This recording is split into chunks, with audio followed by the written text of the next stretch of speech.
Now, the MSU Federal Credit Union Coaches Show. One and done! Dude, one and done. Now that it's over, those 11 games in 33 days, I can say it was insane. I think it's all going to help us in the long run. And as I told my team, with the old adage, what doesn't kill you makes you stronger, we were close, but we're stronger. After playing in what felt like an array of NCAA tournament games to begin the year, Michigan State's basketball team is getting some much-needed R&R this week. The only thing on the Spartans' agenda is practice, so with a little bit of downtime, we thought it would be nice to highlight a player who steadily watched his minutes increase during the Phil Knight Invitational. Being a Yooper, Jason Whitens is the definition of tough and gritty, but last year he was tested both mentally and physically after a torn ACL ended his season. 1 year later, he is back, and as he shared with our Haley Schoengart, he is enjoying every single minute. I'll be 3 months out this Friday, so that's pretty exciting, nearing the halfway point here. Everything feels really good. There's no swelling. Last time we sat down with you, you were rehabbing your ACL. Now 1 year later, you're in a totally different spot. What has this season been like? His zone is relentless. Whitens with a steal. All alone in transition, makes the layup. It's been crazy. It's been fun. Obviously we've gotten to travel a lot. We've been to really cool places. Obviously, you think about the aircraft carrier game. We went out west a couple times. So it's been really fun. I've been enjoying it. Obviously, not being injured this year, I've gotten really close with the group of guys, the coaches. And that's just what makes it a little more special, even, is I don't feel like an outsider looking in. I'm on the inside a little bit more, and it just feels really special. Being from the UP, how has it been getting to live out this childhood dream of being able to play for Michigan State and Tom Izzo? Yeah, I'm so grateful, just having the opportunity. I know a lot of kids in the UP would do anything for this opportunity that I'm doing, and that's kind of why I'm doing it. It's just kind of show them that, hey, you can do anything you put your mind to. And obviously I've had a couple lucky bounces along the way, a couple not so lucky bounces, but at the same time, it's really a blessing, and I'm just thankful for the opportunity. I'm sure getting an increase in minutes against Portland and Notre Dame was nice. And in those moments, were you thinking about that when the injured players come back, that the depth is going to increase and you may not see as many minutes? Or were you just kind of embracing what you were given in the moment? Yeah, obviously right before we left for Portland, we knew Malik and Jaden probably weren't going to be able to play. So obviously I kind of sought out, I kind of knew that I was probably going to see an increase of minutes, but in the game of basketball, you're a part of a team, and the way I look at it is if I get put in the game, I'm in there to do my job. If I don't get put in the game, I still have to support my teammates the best as possible. So any outlook on whatever the game looks like, whatever guys we have, I just have to be the best teammate and best player I can be in that given moment. Do you feel like this opening in the depth chart that you all had was kind of an opportunity that you had been waiting a couple years for? I mean, you always look forward to wanting to play, but at the same time, you look at the circumstances. Like, I hate to see my guys hurt, because I went through that last year. None of them wanted to see me hurt. I don't want to see them hurt, because I want to support them in their dreams as well. But obviously, you take the opportunity with what you're given, and you try to make the most out of it for sure, and that's what I tried to do. Was there a time where you were doubting your decision to come back? No, not at all. No, this is before the year even started, I said, no matter if I play 1 minute, 30 minutes, 100 minutes, whatever it is, it's all going to be worthwhile. And I'm going to take everything that I've learned here and take it to my next step in life. You come to Michigan State as a preferred walk-on. Now this season, you're on scholarship. Was there a special announcement or a special moment when you knew, or even when the whole team found out with you? No, not really, because it was kind of, the way with the transfer portal is and stuff, and in the summer, Coach really wanted to see how my knee was coming back, and just through constant updates and how I was actually doing better than everyone expected pretty early. And us not taking any transfers, he's like, hey, we're riding with everybody that we got here, so putting you on scholarship, it was more like a business deal. And I kind of like that. I didn't need all the rah-rah. Obviously, it's a very special moment, and I'm very grateful for it. But at the same time, it's like, hey, we got work to do, and let's see what you got. So I appreciated that. You've been really successful. You've had a great basketball career that's still ongoing. What's your message to the kids back in the UP that look at you and dream of being in your shoes one day? the people around me have been so helpful. I wouldn't be where I'm sitting right now with you guys if I didn't have the people around me to help me get here. You know, there's nothing you can do in life that you can do by yourself. You know, I've had amazing friends, amazing family, amazing coaches that have just supported me in getting me here. That it's not, yeah, I worked hard, I was in the gym every day, you know, I did all the little things that people didn't want to do. I went, you know, I left the UP, went to Western, did all these things that sometimes it's a little scary to do when you're from a smaller area. And so those things play a part in it as well, and just your work ethic and your mentality of wanting to be the best in any given moment, but also just the people around me just that gave me the support and the confidence to do what I do. You know, you can't forget about those people. Whitens isn't the only Spartan on the roster who has had to step up this season due to the injuries the team has sustained. Senior guard Tyson Walker has sort of been carrying them, and we'll explain when we come back.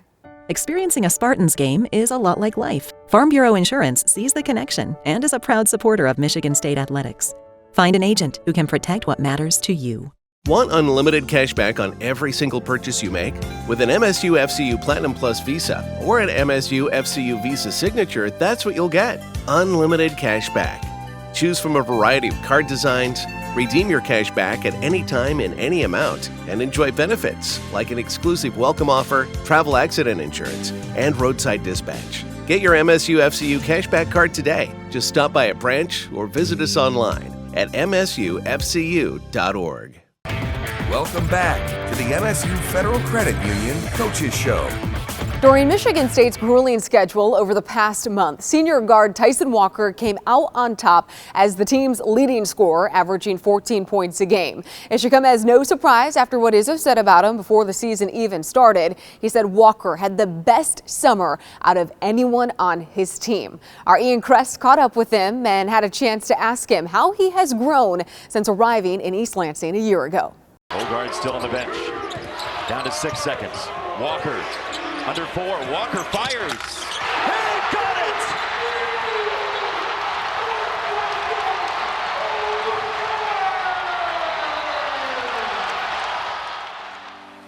it! Tyson Walker's journey from high school to hitting big shots inside a Breslin Center wasn't a direct path. The senior guard from Westbury, New York, started his college playing days at Northeastern University in Boston. You know, they just called and I was like, they showed me the way they played in comparison to how I was playing, and it was just like a good fit for me. Coach Izzo's the one that called you? Yeah. To have a Hall of Fame coach give you a call of wanting you to play for his program, be his point guard, you know, what was that feeling like for you of just getting some confidence going? It was cool. When I got the email, I didn't think it was here, because I'm like, why did they email me? But then when he reached out, it was just cool to talk to him at first. You thought it was like a fake email? Yeah. Really? The email was legit, much like Walker's game. up ahead to Bowie. Bowie rejected at the rim. That was Walker. Our teammate called it. Oh my goodness. Up and under and a reverse kiss off the glass for Walker. I don't think people realize it. Look at this. Oh my goodness. Wow. Look. Freeze frame it. As you are now in your second year at Michigan State enjoying success, what would you say has been the biggest difference from year one to now year two for you here at MSU? Just knowing the ins and outs of the program now, just more comfortable, and just coach trusting me more. What also helped Walker become more comfortable with Michigan State was current junior guard A.J. Hogard. Having someone like AJ, he's here right now, but what was that like to have him? Because you have known each other since high school, correct? Yeah. What was that like to have him and be together again? It was cool. We just hang out every day, so it's like we don't do anything without each other, and then it just helped. Even when I was struggling, he was always there, so it was good to have. How has his game helped you in terms of what he's able to do, or vice versa? How have you helped him then? I feel like we're a good balance. We're like, I'm small, he's big. We're like complete opposites, but like we work really good together. I'll catch and shoot. He's good at passing. Coming to Michigan State, what were some of the goals that you had set out for yourself before you arrived, and do you feel like you're making the progress to reach a lot of those so far? Right now, what I'm doing now, I feel like I'm making real progress to achieving my goals. Last year, I didn't do through so much, but this year for sure. After Michigan State's win over Brown last Saturday, Tom Izzo said he was the happiest man in the world now that Michigan State's 11 games in 34 days has come to an end. The Spartans now only have 2 games in 19 days, so it gives Izzo a little bit more free time, and the Hall of Famer sits down with us when we come back. Closed captioning sponsored by Hearing Life, helping Spartans love their ears. With 41 locations across Michigan, go to hearinglife.com to take a free online hearing test. Welcome back to the MSU Federal Credit Union Coaches Show. It may be finals week at MSU, but that doesn't mean Tom Izzo and the MSU men's basketball team are taking time off. In fact, this is Izzo's favorite time because the Spartans get to focus on themselves. There's a lot of things he'd like to see done. He has a bucket list of items, and they do enter this more relaxing stretch with a 7-4 record. It's been a crazy couple of months for you, so busy. Haven't even had a chance to sit down yet for the Coaches Show. Been traveling all across the country, over 10,000 miles in the month of November. So I have to ask you, how the hell are you? How in the hell am I? You know, I'm doing better. I got to admit, around that Notre Dame time, it was, I think everybody was dead. And now that it's over, I can say it was insane. You know, something I've never done, as I've never done 2 games and 20-some games now. So, you know, new territory, new venture here for me. But I'm going to take better advantage of the second one than I did the first one. But the first one did help us. And as I told my team, with the old adage, what doesn't kill you makes you stronger. We were close, but we're stronger. You survived, which is good.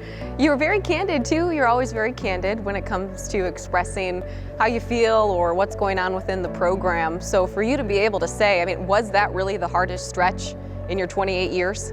Yeah, it was. It really was. I mean, because as you said, there were 2 trips to the West Coast. There was get back at 7:30 in the morning on a Monday and played Tuesday night at 9 or Wednesday night at 9:30 and traveled to Notre Dame, and it was the combination of things that really got us. So I look back and I say, wow, but I say pretty exciting, especially with 2 guys out a lot of that time, and great games. I mean, the aircraft, Phil Knight, going to Notre Dame, playing Kentucky. Hell, that's what you go to college for, right? Well, you revealed too that you don't drink coffee. Never have had coffee. Never had a cup. So how do you stay so vibrant and awake throughout your whole, especially throughout that stretch? Yeah, you know, I don't have a lot of vices. I don't know why. Toothpicks in my eyes, I don't know what I do, but I never needed a lot of sleep. So I was living proof that I probably need some the way I look now. It was all good, you know. You go through the period of not making excuses for your team, not making excuses for yourself, and then dealing with reality. And those 3 things are hard to work around in our case, you know. I think it's why I like being a football coach better, because Saturday to Saturday, it's etched in stone. Nobody can change it. You know, maybe once in a while I'll throw a Friday night game in there, but basketball's a little crazy. You always like to March Madness time. It's one of your favorite times of the year. How much did you feel like those first stretch of games were almost like an NCAA tournament feel? How much did it have that aspect? Very, very good point. Aspect on not only who you're playing, but the prep time, and, you know, and 3 games in 4 days out in Portland, and different venues, like, you know, sometimes you're in a big dome, sometimes you're in a little arena. I'd say that's the other reason I did it. What I learned in that period was like an NCAA tournament. Games, travel, experiences, prep time. So if we can get there, that'll help us. It's a pretty big, important stretch for AJ Hoggard. He's been coming into his own a little bit the last couple of games. You've been telling us not to get too excited because there's still a lot of work that needs to be done for him. So what do you really want him to focus on when it comes to this practice stretch that you're finally able to have? Improvement and consistency. Those would be the 2 things I'm looking for. So that every day I get up, I know I got this out of AJ. How proud are you too of how he handled getting benched in the Northwestern game, and then the response that he also has had from it? Yeah, I am proud of him. You know, I mean, it was non-negotiable, but I'm proud of him because everybody can act different. You know, we're in a generation now where everybody's a victim. You know, everybody's got to have an excuse. Everybody's got to have somebody to blame. You know, he didn't do that, and I didn't do it from the second I told him. Now, I did tell him. I mean, a lot of coaches would just do it a different way. I mean, I brought him in, told him what I was doing, told him why I was doing it. There was no gray area, completely transparent. And I think that taught me a lesson too, to realize how important transparency is in a case like that and with players. And even in the last game, he took a bad shot and he came over and did the ultimate. This is the ultimate. My fault, not your fault. And I just stopped and I said, hey, I'm cool. It's good.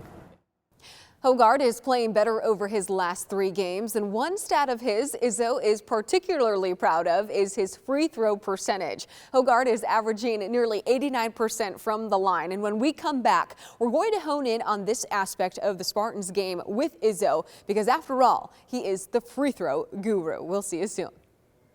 Welcome back to the MSU Federal Credit Union Coaches Show.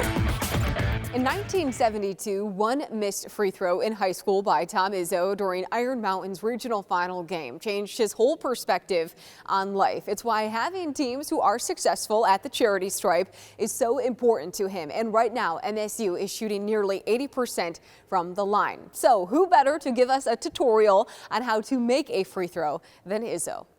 Big emphasis for your team, for you always, is free throws. Gonna have you guide me through a little segment of how you. I'm coaching you? You're coaching me, okay? Yeah. All right. Let's pray. Because let's do it. Difficult. So one of the biggest things, so I'll just. Line it up, yeah, put your foot in the same spot all the time. There's a little hole there where they do this. That's where we put our right foot. And I want to start the ball right about your chest and neck area. Okay. And so your rhythm is your knees go up, the ball goes up, and it should go in the hole. All right, where do you have the guys then plant their feet on the floor? Well, I like one a little bit behind the other, kind of like you're doing. Maybe that's a little too far. Okay. And about shoulder width apart. That's about pretty good right there. All right. Okay, we'll try this. Yep, keep it about right down a little bit. Okay, now as you go up, the ball goes up. Ho, ho, ho, ho! One and done. Dude, one and done. That was pretty good. Oh, wow, that was. Huh? Look at, she even thinks you're coachable. Okay, so good pointers there. Well, the good point was you listened and you learned. And most people might listen but don't learn. You did exactly what I said. You put your feet shoulder width apart. You had your hands right here, about this level. And as you went up, the ball went up, you followed through. That was excellent. I got to give you credit. Okay, so now I made my first free throw. Oh, now there's pressure on me. There's pressure. Okay. Because you shoot, how many free throws do you like to I shoot 100. I try to get 100 in as we're warming up. Okay. And it's in 6 or 7 minutes. So it's just kind of like, usually I have a better ball retriever than I have today. I have a manager who's young and aggressive and you know, like I always make them like spin the ball right back to me. Come on, boom. It's one right after another, you know, and I put it here and I missed that one, okay? Fell forward, but I usually start on a make. So there we go, we start on a make, there we go. And we just kind of go one after another. 3 for 3. Oh, what a bad pass. Bad pass usually equals a bad shot. I should be swishing these. There we go. All right. I'll get to 10. Okay. There we go. That was a beautiful one. See that? See, it's a bad ball retriever. 8 for 8. 9 for 9. 9 for 9. Dude. 10 for 10. Pretty good. Me and you'd make a hell of a pair. We'd make good free throw shooting team. We were 11 for 11. My team's shooting about almost 80% right now. Right. AJ Hogart went from a poor free throw shooter that he's at 89% because he does the same thing you did every day. So we could even make you a good free throw shooter. if you keep working. That's a big thing, yes, because AJ's up from 60% to about 88, 89, as you mentioned. Team is at 77% free throw shooting as a whole. If you're anywhere near 80, that would be considered phenomenal. It'll win you a lot of games, especially in the Big Ten where scores seem to be a little tighter. Free throw shooting is big. The only negative we've had with that is we've only gotten there like 12, 13 times a game. If we could get to 20 instead of averaging 69, 70, we'd be averaging 77. And now you'd be considered really good in a lot of areas. So that's the improvement we have to make. We have to figure out how to do a better job getting our guys fouled. And we have to tell the referees to call more fouls. Favorite thing. My favorite thing. One more quick thing, too, with the free throws. When freshmen come in and you put such a big emphasis on it, what do they initially say? Do they say, well, they get a little mad because what guys do is they're like you know, you started out, the ball was up here. I thought you were posing for something, you know, that what I do is I don't mess with guys that are really good free throw shooters because some guys got those just different ways, you know. Right. But if they're not really, really good, then I want it the Heathcote way, and I lock it in, and boom, and we shoot them, and I think it's really helped some guys. What free throws are is repetition. So you want to have the ball the same place, the same time, whatever your routine is. Some guys dribble twice, some guys just catch it and shoot it. Some guys, I don't like the guys that do this, look down at the floor. I like guys that do this. You know, they should be looking at that rim the whole time. Do you look at the front of the rim or the back? That is a very good question, and I've heard it said both ways. I try to look at the back of the rim because I want the ball, it's like putting, never up, never in. Yeah. So if you don't get it there, you know, if you get it there and you're kind of nervous and you bank it in, it still counts. If you're short, they'll never go in if they're short. It's just like my putts. Right. Mine too. So, okay. We have that in common as well. Well, thank you so much for taking us through a little tutorial of free throw shooting. Well, let's have a good time with the show this year, and this was a good start. Now you know the proper technique it takes to make a free throw. As always, we hope you enjoyed this week's episode of the MSU Federal Credit Union Coaches Show. Have a happy and healthy weekend.